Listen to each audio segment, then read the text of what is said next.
NEET का exam बहुत tough है, देना तो होगा। उस बेस्ट की शुरुआत यहाँ से कर लो। अगर मेरे सक्सेस का 90% पार्ट मेरे हाथ में है, I won't give 89%, not even 89.9%, I will give that 90% completely. अब दोस्त, एक ऐसे पड़ाव पर हम लोग खड़े हैं जहां पर कुछ बातें मैं आपसे काफी दिन से करना चाहता था, जो कि मुझे लगता है आज it is the right time and it is the right platform कि मैं आपसे अपने दिल की बात साझा कर पाऊँ। यार, नीट का एग्जाम बहुत टफ है। आपको अच्छे तरीके से पता है कि इस बार कितनी एप्लीकेशंस आई हैं। 21 लाख स्टूडेंट्स ने इस बार नीट के एग्जामिनेशन का फॉर्म भरा है और जाहिर सी बात है कि कम से कम 3-4 लाख सीरियस एस्पिरेंट्स नीट का एग्जाम देंगे ही। आई एम एक्सपेक्टिंग कि आप भी उन सीरियस एस्पिरेंट्स में से कुछ चुनिंदा बच्चे होंगे। मैं आप सब लोगों को बेस्ट ऑफ लक विश करना चाहता हूँ। मैं चाहता हूँ कि आप अपनी लाइफ में बहुत अच्छा करें। हम लोग जब भी मिले, है ना, तो आप एक बार हग ज़रूर करना, एक बार मिलना ज़रूर, है ना। मैं आपसे इतना बड़ा नहीं हूँ कि आप मेरे पैर छुएं, लेकिन मैं इतना ज़रूर जानता हूँ कि हम लोग जब भी मिलें, हम लोग अच्छे से मिलें। हमारे मन में ये मलाल ना हो कि हमने कभी अपना 100% ना दिया, है ना। मैं भी जब तैयारी करता था, किसी भी चीज़ की तैयारी करता था, I always use to give my 100% and I always try to satisfy myself. This was my only goal, क्योंकि मेरे बेंचमार्क्स इतने सेट थे कि अगर मैं खुद को भी संतुष्ट कर पाया तो उसके बाद मेरा एग्जामिनेशन क्वालिफाई होता है नहीं होता, दैट्स अनदर थिंग। वो हमारे हाथ में है ही नहीं, राइट। हम सिर्फ मेहनत कर सकते हैं, अपने जो कंसेप्ट्स हैं उनको अच्छे तरीके से इंप्लीमेंट कर सकते हैं, एग्जामिनेशन में एग्जीक्यूशन पे पूरा फोकस कर सकते हैं, लेकिन रिजल्ट अभी कुछ दिन के लिए थोड़ा सा साइड में रखना। रिजल्ट आता है अच्छा, well and good, many congratulations. आराम से एक अच्छे मेडिकल कॉलेज में जाइए, एक अच्छे डॉक्टर बनिए। लेकिन अगर रिजल्ट थोड़ा बहुत ऊपर नीचे हो जाता है तो घबराने की ज़रूरत नहीं है। काफ़ी ऐसे लोग हैं ज़िंदगी में जो बहुत अच्छा कर रहे हैं, जो नीट क्वालिफाइड नहीं है। मैं आपको जस्टिफिकेशन नहीं दे रहा हूँ कि आप डॉक्टर मत बनिए, या मैं आपको ये नहीं कह रहा हूँ कि नीट निकालना अच्छी बात नहीं है। नीट निकालना आपका सपना है and ultimately I have also gone through this journey. तो मैं आप लोगों के सेंटिमेंट्स की कद्र करता हूँ और मैं आप लोगों की भावना की कद्र करता हूँ कि आप अच्छे डॉक्टर्स बन के इस समाज को कुछ देना चाहते हैं, जो कि एक बहुत बड़ी बात है। अगर आप 17, 18, 19 साल की उम्र में ये बात सोच पा रहे हैं तो आप ऑलरेडी दिमाग से एक बहुत ज़्यादा मैच्योर्ड इंडिविजुअल की तरह सोच रहे हैं, जो कि अपने आप में एक जीत है। लेकिन हमें ये भी देखना है कि one examination should not be your life, it should be your part of life. वो ज़िंदगी का एक छोटा सा टुकड़ा, एक छोटा सा हिस्सा हो सकता है, या आपकी ज़िंदगी के 1, 2 साल, 3 साल, 4 साल हो सकता है, लेकिन आपकी ज़िंदगी के 40-50 साल नहीं हो सकता। इस एग्जामिनेशन को बहुत शिद्दत से दो, बहुत अच्छे तरीके से दो, पूरे मेहनत, पूरी कन्विक्शन के साथ दो। भगवान के आगे हाथ जोड़ के जाओ, मम्मी पापा का आशीर्वाद लेके जाओ। जितनी मेहनत करी है सब आगे रख दो टेबल के ऊपर, है ना। वो आपको सपोर्ट करेंगे ऑब्वियसली। उन्होंने आपको दिन रात अगर तपते हुए देखा होगा, they will be supporting you and they know that you are working really hard for your dreams. So at the end of the day सब अच्छा होगा, सब बढ़िया होगा। लेकिन मेरा सिर्फ ये मकसद है यहाँ पे आपको समझाने का। मैं सिर्फ इतनी बात कहना चाह रहा हूँ, एक बहुत सरल लाइन के थ्रू ये बात मैं रखूंगा कि दिल से मत लगाना किसी चीज को, है ना। जो होता है उसको एक्सेप्ट करना और आगे बढ़ना। Acceptance is the real reward. लोग समझते नहीं है इस बात को, और इस चीज को समझने में बहुत साल लग जाते हैं उनको। Acceptance is something else that you need to work upon. आपको एक्सेप्टेंस आनी चाहिए हर चीज की। अगर आपको लगता है आपने बेस्ट दिया, इससे ऊपर आप नहीं जा सकते, दैट्स फाइन। अगर आपको लगता है कि आपने अपना बेस्ट नहीं दिया और आपको एक और मौका चाहिए, तो आपको एक मौका लेना चाहिए, लेकिन एक बार बेस्ट देकर के संतुष्ट हो जाओ। अगर आपका बेस्ट है तो बहुत बढ़िया, अगर आपका बेस्ट नहीं है तो बेस्ट दो, क्योंकि जिंदगी में कहीं ना कहीं तो जाके फंसोगे भाई। जिंदगी में कहीं ना कहीं तो बेस्ट देना होगा, उसके अलावा कुछ नहीं बचेगा तुम्हारे पास। आज बेस्ट नहीं दिया तो कल को जाके लेट्स से अगर ग्रेजुएशन कर लेते हो, बीएससी कर लेते हो, एमएससी एंट्रेंस में बेस्ट देना होगा।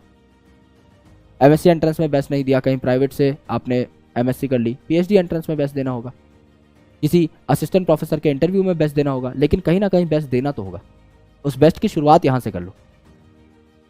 अगर आप चाहते हो कि आप लाइफ में बहुत अच्छा करो, तो एक नॉर्मल सिद्धांत बना लो, एक रूल ऑफ एक्सेप्टेंस बना लो कि आप किसी भी चीज़ के लिए कुछ बेंचमार्क्स बनाओगे, कुछ थ्रेशोल्ड्स बनाओगे, उन थ्रेशोल्ड्स को बस कवर करोगे। उसके बाद जो होता है सब ऊपर वाले पे छोड़ दो, है ना। मेहनत करना हमारा काम है, जितना हमारे हाथ में है उतना हम अपने हाथ में रखेंगे, उसका 1% हम लोग नहीं निचोड़ेंगे। अगर मेरे सक्सेस का 90% पार्ट मेरे हाथ में है, I won't give 89%, not even 89.9%, I will give that 90% completely. बचा हुआ 10% तो सिंस हमारे हाथ में नहीं है, वो हम नेचर के ऊपर छोड़ देते हैं। जैसा हम बोलते हैं survival of the fittest, nature को लगेगा कि हम फिट हैं, अपनी पीठ पे थपथपकी मार के खुद ही नेचर हमें आगे भेज देगा। आराम से पढ़ो, पढ़ाई को एंजॉय करो, और लाइफ में बहुत ग्रो करना है, बहुत सीखना है। मिलते रहेंगे, बात करते रहेंगे। ये एक रिकॉर्डेड बैच था। आई होप कि मैं अपने आप को जस्टिफाई कर पाया होऊंगा। आई होप मैंने आपको बहुत अच्छे तरीके से पढ़ाया होगा। कोई कसर रही, कभी ऊपर नीचे हो गए lecture, because I am taking care of a lot of things, I am making a lot of things. कई बार ऐसा होता है कि 1-2 दिन लेक्चर नहीं आ पाता, उसके लिए माफ़ी जाते जाते भी। बट आई रियली वॉन्ट कि ये जो फुल फ्लेजेड बैच है जो कि हम लोगों ने लिया है, ये बहुत सक्सेसफुल बने। This is one of the most precious batches of my life जो मैंने आज तक लिए हैं। ये मेरा पहला बैच है जो मैंने किसी और के लिए कंप्लीटली एंड टू एंड लिया है, बहुत शिद्दत से, बहुत कम टाइम में, जिसके लिए डेली कुछ ना कुछ तैयार किया है मैंने। और डेली आप लोगों ने भी कुछ ना कुछ मुझे दिया है, अप्रिशिएशन दी है, प्यार दिया है। उस सम्मान के लिए बहुत बहुत शुक्रिया। कोई भूल चूक हुई हो तो मैं भी आपसे माफ़ी मांगता हूँ। कुछ अगर आपसे हुआ होगा तो मेरी तरफ से भी माफ़ी है दोस्त, है ना। लेकिन एक अच्छी जगह मिलते हैं, एक अच्छे मकाम पर मिलते हैं, और बहुत अच्छे तरीके से जब भी मिलेंगे, है ना, जस्ट लेट मी नो कि आप लोग कहाँ पर जाएंगे। अब आने वाले टाइम में जुड़ते हैं हम लोग, अलग अलग सोशल मीडिया हैंडल्स हैं। कभी भी हम एक दूसरे से ऐसे नहीं है कि छुपे रहेंगे।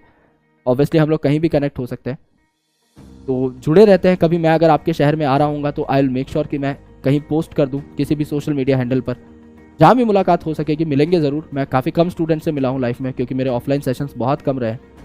लेकिन मैं चाहता हूँ कि हम, ये जो फर्स्ट बैच है मेरा PW पे, ये बहुत स्पेशल रहेगा हमेशा के लिए, है ना। मैं कितने भी बैचेस पढ़ा लूँ आगे, obviously I need to take a lot of batches, पर ये सबसे स्पेशल है, ये सबसे प्रेशियस है। आप लोगों का टाइम खा रहा हूँ, इसके लिए माफ़ी। But now I think we need to wrap this batch up. I am quite emotional at this point of time, because ऐसा एंड नोट मैंने कहीं पर डाला नहीं आज तक। But I wish you all the luck. बहुत अच्छे से पेपर दो, और पेपर देने के बाद 8 मई को, 7 मई को शाम को जैसे ही आंसर की कलेक्ट करो, एक खुशखबरी सुनाओ यार, जहाँ भी पॉसिबल हो वहाँ खुशखबरी सुनाओ। आई wish you all the luck, all the best wishes for your life. Life में मचाओ यार, है ना। मैं जाते जाते फिर वही बात बोलूँगा कि रिजल्ट को दिल से मत लगाना, लाइफ में फोड़ो। इसके अलावा लाइफ बहुत है यार। हम लोग भी अपनी लाइफ में करना चाह रहे थे, कुछ रिसर्च कॉलेज गए, वहाँ छोड़ा। There are various problems that I have faced, लेकिन आज लाइफ में ठीक खड़े हैं। 10 ऑप्शन हैं जो हमारे लिए खुले हुए हैं। कहीं भी काम कर सकते हैं, एक साइंटिस्ट के तौर पे काम कर सकते हैं, एक प्रोफेसर के तौर पे काम कर सकते हैं, एक ऑथर के तौर पे काम कर सकते हैं। कई चीज़ें अपने लिए तैयार करी हैं। तो गिरने का मौका मैंने अपने आप को बहुत कम दिया बाद में, जब मेरे को संभलने का होश आया। तो दुनिया में बहुत सारी चीज़ें हैं और तुम कर लोगे। दिलासा नहीं दे रहा, सच्चाई बता रहा हूँ, बिकॉज जीता जागता एग्जाम्पल तुम्हारे सामने है, और ऐसे हज़ारों एग्जाम्पल्स आप डेली बेसिस पर अपनी लाइफ में देखते होंगे। आराम से पढ़ाई करो, अपना बेस्ट शॉट दो, और उसके बाद मिलते हैं बहुत जल्द आपसे। Thank you so much, bye bye, take care, lots of love, Jai Hind. मिलता हूँ आपसे, कोशिश करना कि ना ही मिलो मुझसे बैच में, और मैं आपसे मिलता हूँ कभी लाइफ में किसी जगह पर। बैच में उम्मीद करूँगा कि तुम मेरा सुनहरा चेहरा दोबारा ना देखो। Thank you.